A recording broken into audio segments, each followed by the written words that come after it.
How to view subscribers on YouTube. So hello guys, welcome back. In this quick tutorial I'll be showing you how to view subscribers on YouTube. So first thing, just head over to your any of your favorite browser and just search in for youtube.com and you should be redirected to this page.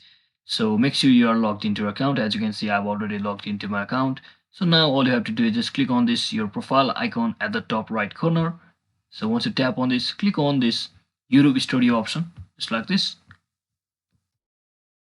You should be heading over to your draft dashboard over here. So now just scroll all the way down until you see the section called recent subscribers, and here you should be seeing all of the recent subscribers under your channel name.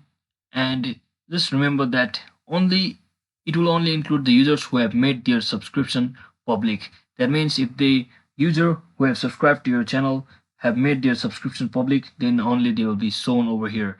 So that's it for today guys. I hope this video was helpful. If it was, don't forget to like and subscribe to the channel. See you on the next one.